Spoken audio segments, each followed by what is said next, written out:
What have been the key highlights that you can remember or name from the past 2 to 3 years for Tech West Mids? We are quite humble. We will not go about boasting about the success that we have or the prowess that we have, but we will just do the work and let our work do the talking. West Midlands was crowned as the UK's fastest growing tech sector. So we realized that there's definitely something good that we're doing, but we also realize that there's a lot more that we can do. What are the themes that you're seeing in terms of technology, in terms of the evolution of tech? Our vision is also to be at the center of the digital revolution as well. We envision that we definitely have the capabilities to connect tech with creativity. What are the things that you think make a really successful leader? Is willing to lead the pack rather than just being a one-man army. That I feel definitely makes a good leader. Welcome to the Change Leaders Playbook, bringing you all things delivery leadership in a podcast. I'm your host, Cliff, an experienced leader of product delivery teams and advisor to multiple brands. Now, have you worked in a team releasing products to users or consumers only to find it doesn't really stick? Or have you had challenges with the right marketing campaigns to grow your products? I cover all this and much more with my special guest. Today, I'm joined by Anushka Malhotra, Head of Marketing for TechWM, who brings a wealth of experience working with tech teams and project teams and startups alike, as well as enterprises. Tech West Midlands, or TechWM, is an independent, not-for-profit organisation that sits at the heart of the tech sector in the middle of the UK. Their goal is to grow the region's digital economy and establish it as an internationally recognised tech hub through supporting businesses and creating opportunities to promote the region. We talk about Anushka's background in marketing, what makes a great product, and key aspects of good teams, quality teams, and advice for delivery teams and startups. Now, here's an interesting fact. Anushka had a former life once as a child cinema actor, which does say a lot about her presence and her personal branding. In short, this is going to be a fantastic episode, one not to be missed. So let's get into it. So Anushka, very, very pleased to meet you and to see with you.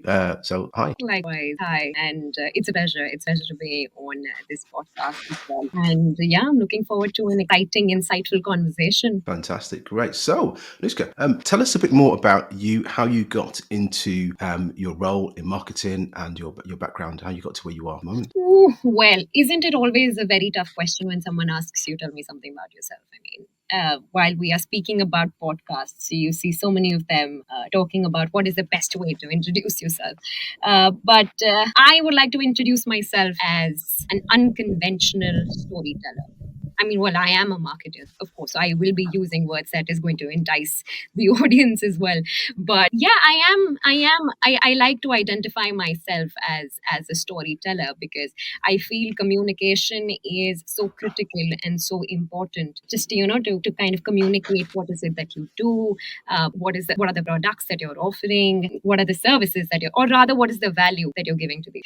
And I've been a marketer since the beginning, and it has been like a straightforward journey. I did my undergrad in business and marketing, did my master's in marketing, and I've just been surrounded myself with exciting storytelling and exciting ways of communicating value to the audience. So that has been me. And yeah, with my role at Tech West Midlands, basically I amplify all the great things, the great business leaders, the convergent thinkers, and the great businesses that the West Midlands holds, the events, the initiatives. It's about just promoting and, of course, creating West Midlands tech sector as the next tech and digital superpower by 2030. And anyway, what is stopping us from having ambitious goals? We can also definitely be the checks and boxes as well. That's fantastic, brilliant. So there's clearly a lot of work to come within Tech West Mids.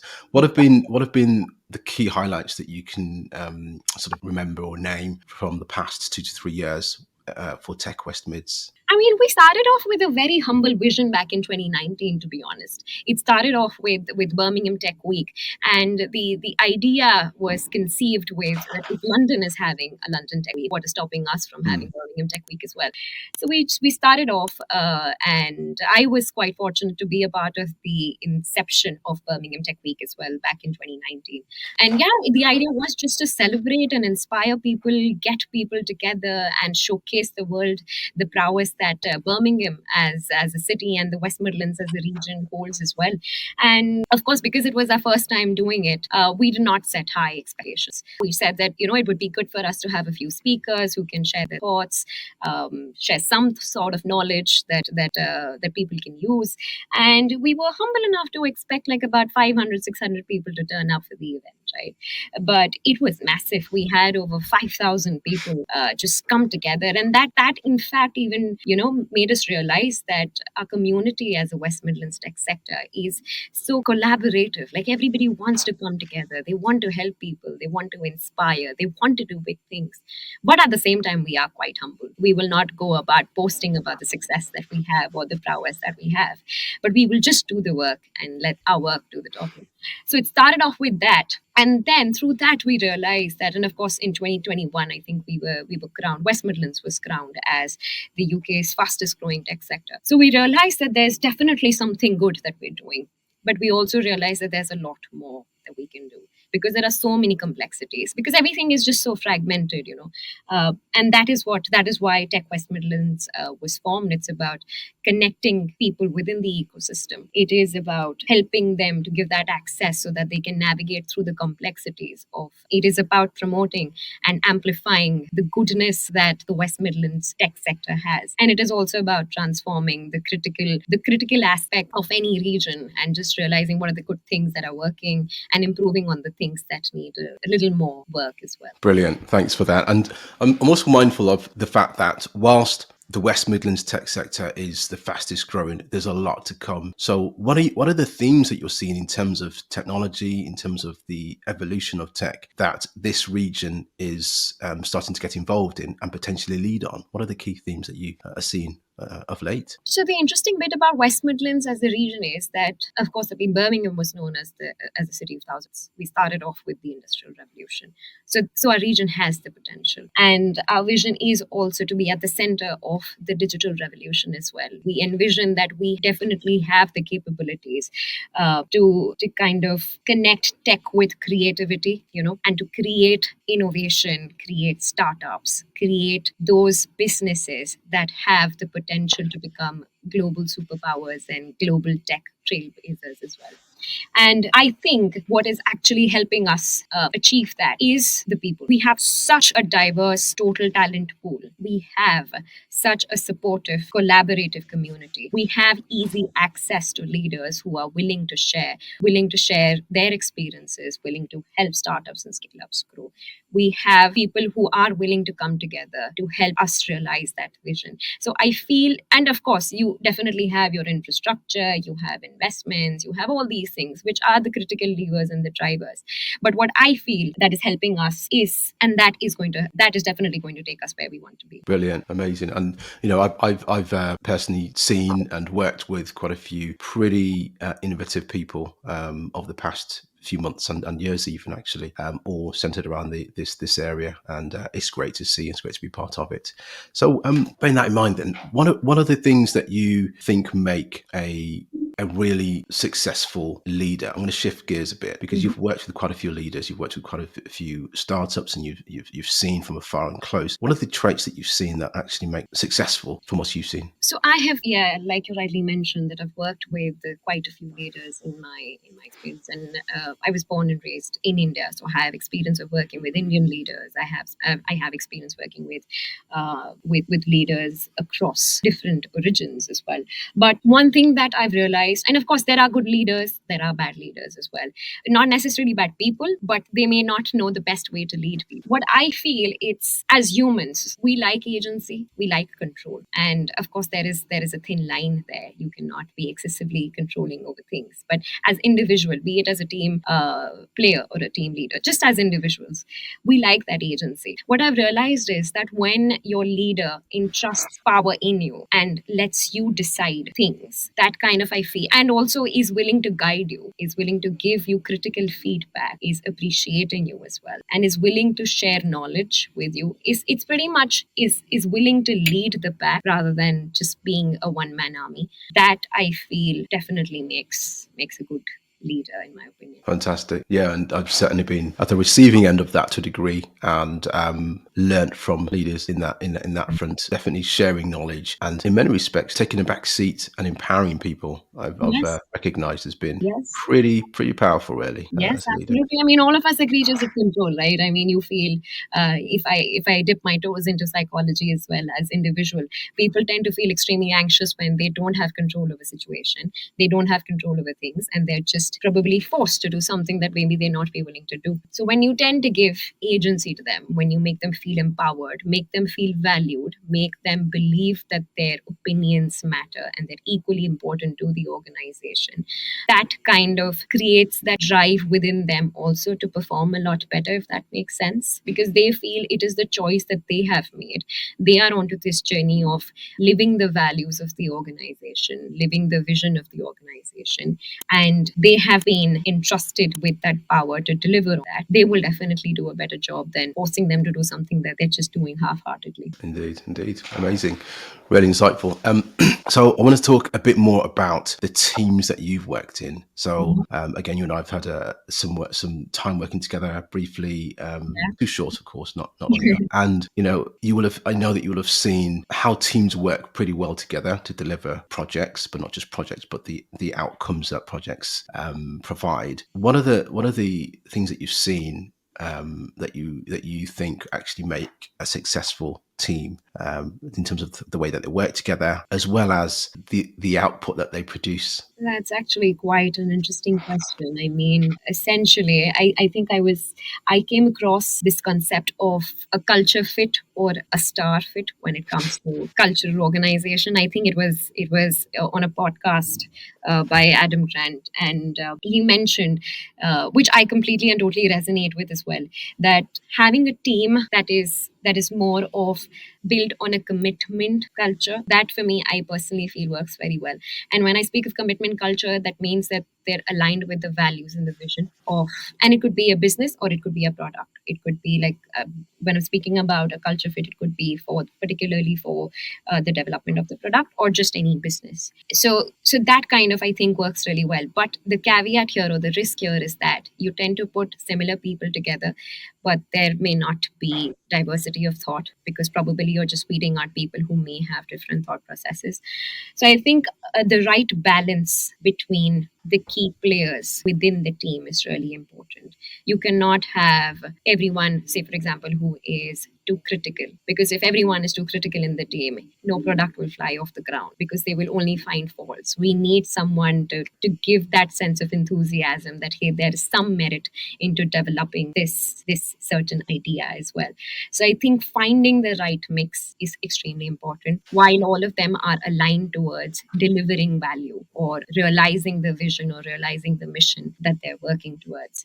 And the third thing I feel is the willingness to share ideas, if that makes sense.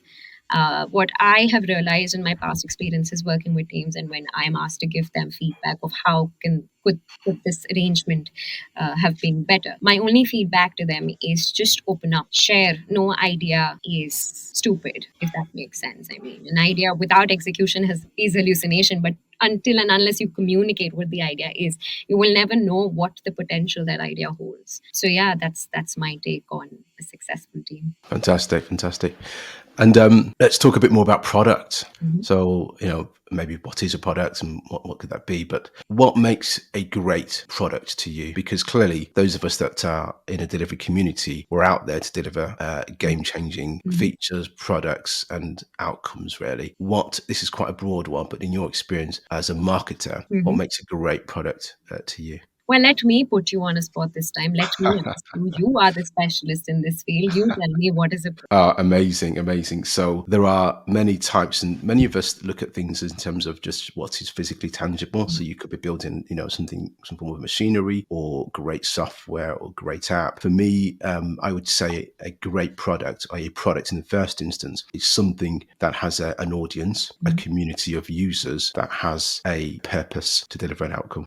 That's kind of what a product could be, which means it could actually be a product. Doesn't have to be something more tangible. It just has to be something that we can measure, that people want to use and take advantage of. One answer. uh-huh.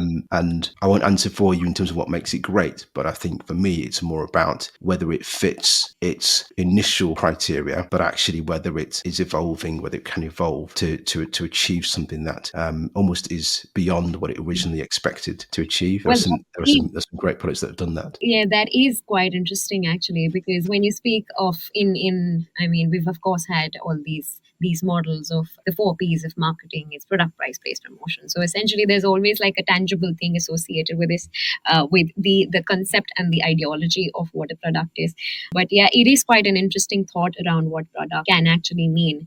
And in our context, or in the context of Tech West Midlands, I feel understanding your audience, or like you even mentioned actually in your answer as well, that I personally feel that any value that you're able to add to yours, and if your audience is able to resonate with that, that is definitely a mark of the success of the product. It is extremely important for you to know what is it that your audience truly needs. And interestingly, I'll just tie this back with the conversations around the development of our Tech West Midlands website.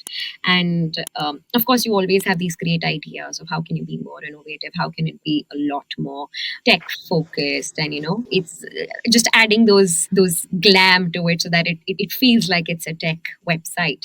But interestingly, one of the leads on the project also pointed this out, and we came to this consensus that it is important for us to test it as well, because what is the point of you adding layers and layers to it when it does not necessarily deliver the value that it was built for, and second, maybe the users don't even want it. So it is important for any project team to understand what value will that product deliver to its audience, and if that is truly something that the audience wants in the first place. Very, very true. And that certainly resonates with me. Have you been in a situation where, for example, you've wanted a product to be delivered or something to be brought to market, but actually you've asked for maybe too much without testing or without actually getting maybe an MVP or something useful in the first place to learn from? That has happened a lot with me within the context of ideas. I wouldn't say products, because we've been in a situation where, of course, there are a lot of stakeholders. You definitely have buy-ins from everyone, and I think we've come to a stage in our careers as well where that testing, no matter what, is extremely important, because there are monies and there are the investments, the effort that goes into it when you are launching a product. And interestingly, Daniel Priestley also mentioned in one of his podcasts where there are ways of testing your product before actually putting in a lot of hard-earned money, efforts, etc., to building it in the first place. It's as simple as just creating a landing page and asking users if they would be interested to try it in the first place. If not, then come up with another idea, because there are so many ideas out there. But yeah, getting back to your question, it has happened a lot with me when I'm delivering products on my end in terms of communication. So of course, there are different channels through which you can communicate. And often people do get stuck to an idea because they worked really hard on it. But you have to have courage to let that go if it does not add value to your user. So that has happened with me personally from the front of an idea conception. Fantastic. Good insights there. So I've got another question ready. What sort of advice have you been given along your sort of journey from either other individuals in marketing or other leaders that have helped you to come up with either a marketing campaign or a way of doing life really in work that has really helped you? What has helped me? So I've tried a lot of ways to do it. So I'm a person who experiments with different ways in order to find the best way to do it. And I like doing stuff that kind of breaks the monotony of doing certain set of things as well. Because of course there are things that you need to do, and then there are add-ons to kind of create that sort of excitement with the audience in the job that you're doing. So I kind of take this downward funnel approach, which kind of has worked really well for me as well. It's about breaking down, it's like a problem solving sort of an approach. So you break down the problem, break it into different data sets, and then try to list out what are the possible solutions to achieve them, and then identify what is the best possible solution to get there. And that is something that I'm doing with marketing and storytelling as well, because in marketing there are so many ways to communicate with your audience. There are so many messages that you can push out to your audience. So it's essentially about identifying what the objective is, what is it that you want to achieve, identifying what are the key messaging that you want to focus on, what is the best channel, because there are so many channels to do that. You can do that through a podcast, you can do that to social media, emailers, whatever it may be. What is the best solution? which is the channel that your audience will be using. And that is where you hit the nail in the head, because there is no point communicating, in this case, for instance, communicating your messaging on Instagram when maximum of your audience is on LinkedIn. So it's just little things like these. And it's about identifying the fact that you don't have to do what everyone else is doing. You can be novel, but at the same time, you need to be cognizant of the fact that if everyone else is doing that, there must be some merit in that as well. So it's about breaking free from the herd mentality, but at the same time, trying to find that novelty and trying to find that right balance. So to answer your question, it's just the bottom down funnel approach to kind of break the problem, identifying the best solution, and then delivering onto it. Fabulous. And have you got any instances where it hasn't worked out the way you wanted it to work, trying similar approaches? It has actually, because what often happens is that there are certain projects or certain initiatives or tasks, for that matter of fact, that do not even require such a project. It just requires delivery and execution. But because you want to take that approach, because you want to ensure that the outcome you deliver is impactful and serves the purpose and it is great without a mark of imperfection, you tend to invest a lot of time into something where the outcome is not necessarily that big in scale, if that makes sense. So it's just about identifying and prioritizing what task involves a lot of that effort to create that sort of an approach, and what task just requires simple execution and not investing a lot of time into it. So what would you say to anybody starting out, either wanting to start a new venture, whether it's the West Midlands or anywhere that you've encountered, to get things off the ground? I think about books like The Lean Startup and how it talks about testing and setting up an organization, but also learning from the market and prototyping, of course. I just think about that. And what advice would you give? Because so many of those skills are very relevant to delivery people. Every project can potentially be seen as a mini startup in its own right, and a startup as a mini project which has long longevity. What advice would you give to anybody starting out a new venture? Obviously, bearing in mind your own experience, having a specific lens. The advice I would give is that don't wait until the very end just because you're not entirely sure of the validity of the idea. I know it sounds a bit contradictory. Do your research, of course, see whether the product is viable. But don't wait for too long, because you also then lose out on the perfect timing to launch it, if that makes sense. Because sometimes you sit onto the idea for so long because you want to make it perfect that you're holding yourself back from actually going to market. So taking risk is important as long as it is a calculated risk. And interestingly, I was having a conversation with one of my friends who has been meaning to launch a startup as well. And I asked her that, when is it that you're planning to go with a soft launch at least? Have you tested it out? So she just mentioned that, no, I'm waiting to just make it a little better. And I said that you've been trying to do that for a very long time now. When will you go to market? I mean, you need to have a plan of action in place. You can't sit onto an idea, because then the idea loses its value, because you've identified that gap at a certain period of time in the market, and we are living in a fast-paced, changing environment. What are the odds that the need that you've identified today will still remain tomorrow, or someone else will not already deliver onto that value just because you were waiting onto this opportunity that when I am ready and 100% confident with my idea is only when I will go to market.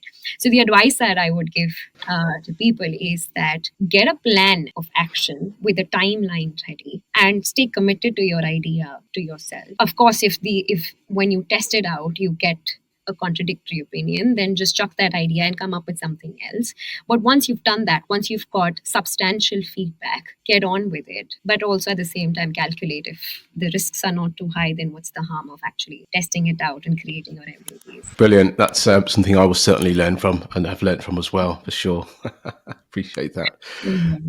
Can I ask about researching? Because one of the things that I think is quite often overlooked in delivering products through project teams is spending quality time user researching. What does the user actually want? Do we go out and gather some information from them before we even start to build anything?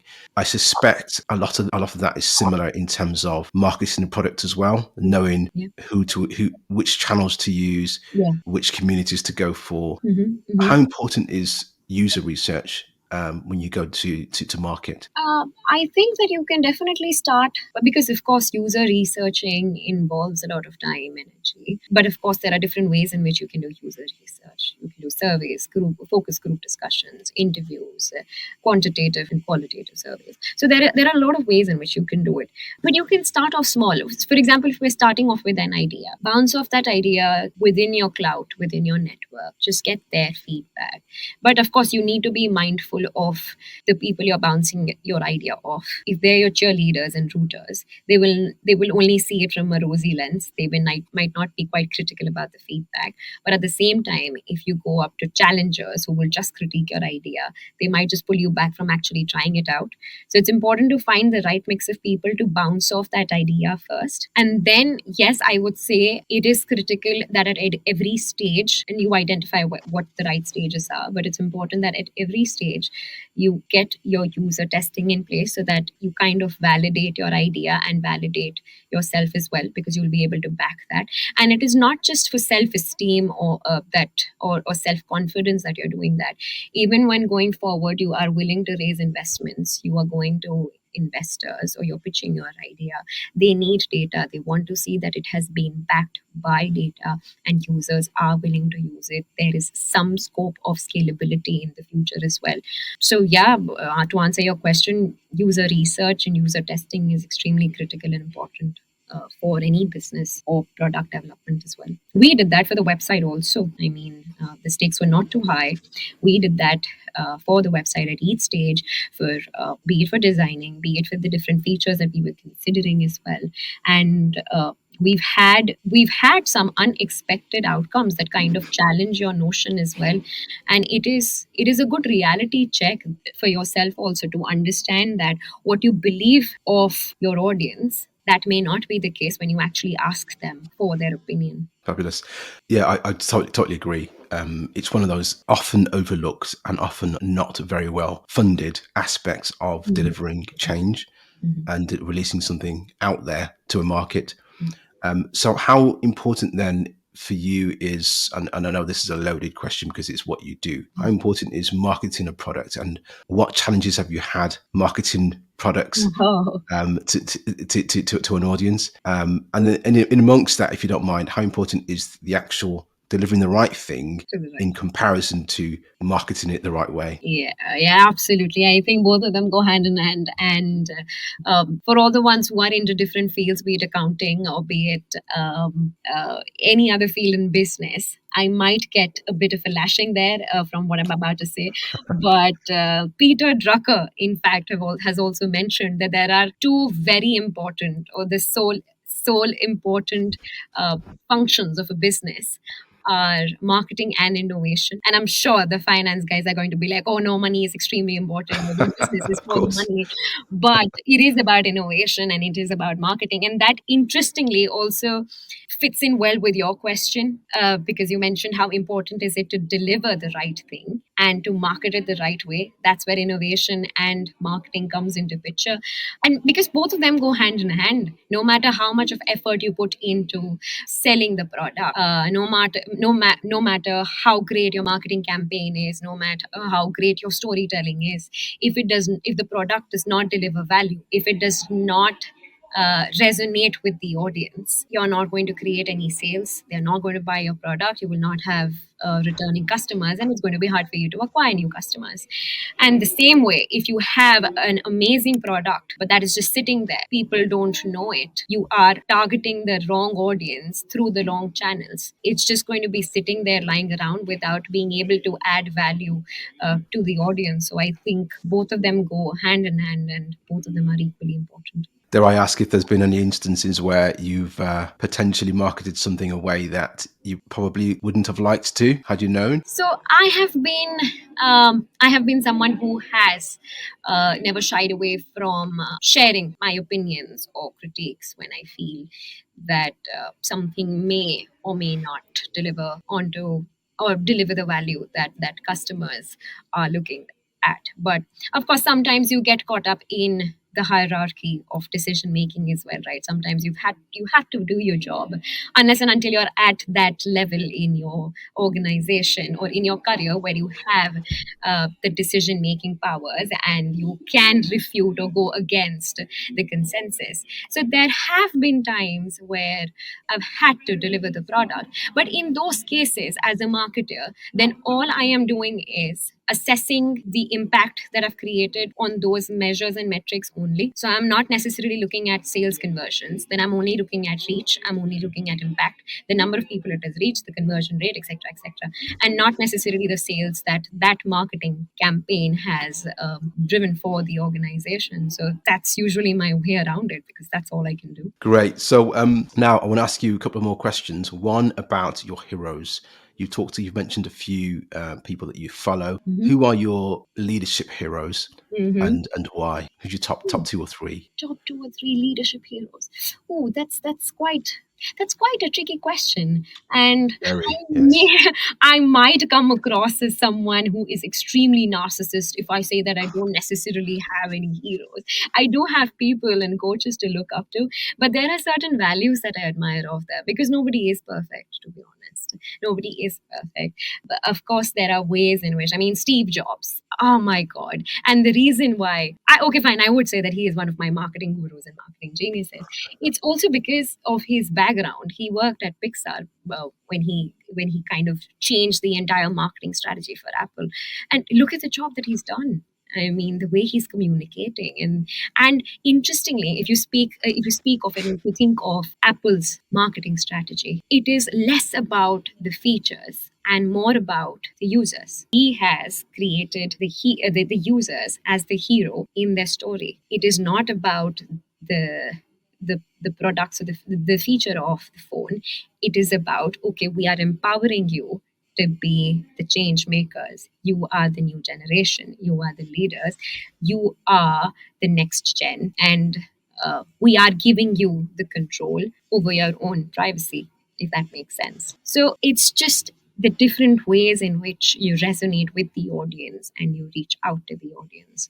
And that's entirely that matters in the fast pacing world that we're living in today. Brilliant. I certainly can't say no to a bit of Steve Jobs. Mhm. Actually, Yes. I thought you might ask me the same question actually and push it back to me, but Yes, I if might not, as well we'll push it move back on. to you Oh gosh, because why? no, because it is quite a tricky question, right? When you It say is very for tricky. leaders, and I mean, for me as well, it's hard to answer that question because we are living in a fast-pacing, changing environment, and you have leaders being born every day, considering the crazy ideas that they are coming up with, and they are changing lives. They are the change leaders. They are changing world. But yeah, enough about me. Yeah, who are your top leaders here? Okay, I won't spend too much time on this because I'll probably bore you to death, and this podcast may end up being a 5 hour one.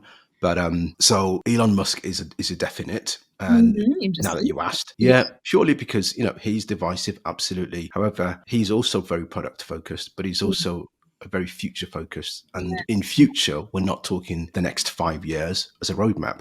Mm, He looks at the next couple of decades and beyond. So, what should the future look like, and what could the future look like yeah. without the changes that are required to make it what it should be? Mm-hmm. And then he works backwards and tries to minimize the barriers to entry as much as possible. Mm-hmm. And of course, he works in very capital intensive industries, which are tough to work in. Yeah. But we can apply the same principles in industries that are less capital intense, in pure software related Absolutely. industries. And I really like that vision of looking ahead and try to break down those barriers, but also look at how to monetize it along the way and delight Mm-hmm. people along the way. Mm-hmm. So with the automotive side of his empire, Mm-hmm. he looks to create the most compelling products and how can you do that whilst also achieving a huge goal, which is all about sustainability. Yeah. So think about it what you will. That is certainly one. And incidentally, he has a his chief designer. I love design, similar to you as you mentioned, Steve. A guy called Franz von Holzhausen, Mm-hmm. who actually designed all of the vehicles. He again looks at minimizing and reducing parts and products as much as possible Mm-hmm. to really achieve the most value for money, and to make it really compelling. So that's those are two individuals for sure, and there are many more as well that I learned from. There's a lot, like as you say, there's a lot of people to learn Yeah. from. Yeah. These are just one or two of them. Absolutely. Now we've had the product specialist talking, right? It has always been about Well, marketing and storytelling and marketing the right product, but now we've had our well, this is it. Product delivery is absolutely. absolutely my thing, but for me, it's about the process of delivering, but also not letting the process get in the way, Yeah. which I find super important. It's a very hard balance to Yeah. achieve that. Yeah. I like what you said about before as well about people. The people really matter, and that's a big takeaway for me. Something I've always focused on too. So I'm going to round up with another tricky-ish question for you. Why are you doing this? One, am I Because having so many treatments? because I That yeah, I have this opportunity. I need to make the most of it and put absolutely. you on the spot as much as I can. Well, that's what I'm here for. Go ahead. Great. So the question really is, what's your takeaway that you would give to anyone that's in a delivery team, doing their best to understand what users need, doing their best to deliver the right things at the right time? What piece of advice would you give them as somebody who has product visions and sits on the other side of it sometimes in terms of stating what they need and driving the change from a leadership perspective? What would you say to them? I think that to be innovative, I mean, today innovation is extremely important because we have means and access to the right technology to be able to do that as well. Innovation is extremely important, and there is some amount of risk that is involved into creating novel products and ideas. Often, while we've stressed so much about user testing, often people don't even know what they need, and that is something that we call as latent demand, where people don't even know what is it that they need sometimes. And that's where your marketing and communication can come into picture, wherein you let them know that, hey, see, this is something that you probably would need. Then you get there, and then you have your early adopters wherein they try out and then they test it out, and those early adopters can actually be your advocates. I'm huge for advocacy. And again, it's all about people. It's about creating brand advocates. It is about creating enthusiasts who walk the walk, talk the talk, and speak about your product and just share their excitement to be associated with that brand, that value, or the product that they've been using. Because you would rather trust a fellow consumer than maybe a marketer who's flashing some ads on TV or on radio or social media for that matter of fact. So be innovative, have the appetite to take some risk, again, calculative risks, and just don't go way too out being a gambler there. Take calculated risk, test your idea with the users, and get the right audience to test. Have like the right sample to test your users because we've not touched upon having the right mix of users here because often when you have a poorly defined or a poorly designed sample size to test your product, uh, you often don't get the desired accurate results. So having diversity there as well is extremely important. And again, I cannot stress enough on the fact that don't hold yourself back. Have some faith, back yourself, back your idea. And I am talking from a perspective of startups and scale ups here. Back yourself, back your idea. Don't lose time just because you are waiting for your idea to be perfect. It is about testing it and moving forward, making it better and better so that you're able to fit the audience needs. So if that answers your question, then I'm happy. Absolutely does. That's amazing. Very good. Thank you very much. It's been an eye opener. It's been a nice, chilled time. Very insightful. Hope you got something from it as well. Yes, absolutely. Fantastic. Are there any key things coming up for Tech West Midlands that you might want to shout about or talk Oh, about? while I was just talking about commitment culture and I was talking about having the right culture of it, and also being advocates. I am a big tech advocate, to be really honest, and I take pride in being a part of the West Midlands tech sector. And I'm glad that I could find home in the West Midlands tech sector, because there is so much that is happening in our tech space. There is an estimated of 2.7 billion economic value add that we'll be able to create until 2025. We have this huge ambition to be the next tech and digital, globally recognized tech and digital superpower. We're doing some amazing things. And we've recently announced a £1 million investment into the projects that will help accelerate the vision and the mission that we've realized. And we've launched special interest groups, especially for the women in tech, for the AI and Future Tech Forum. That now that we're talking about innovation and creating leaders, change makers as well. So there's a lot that's happening from a Tech West Midlands point of view.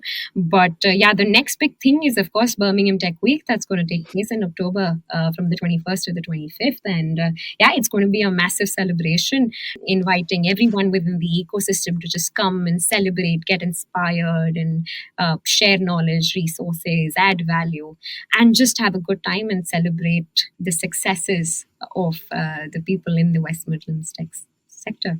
Brilliant. I will be there. I'll make sure I attend, Yes, as please. always. Yes. Great. So there you have it. You've spent some quality time with Anushka. You've heard all about her journey, her advice to startups, scale ups, and project delivery teams. And I've certainly taken something away. If you want to hear more, see more, follow the channel, follow the podcast.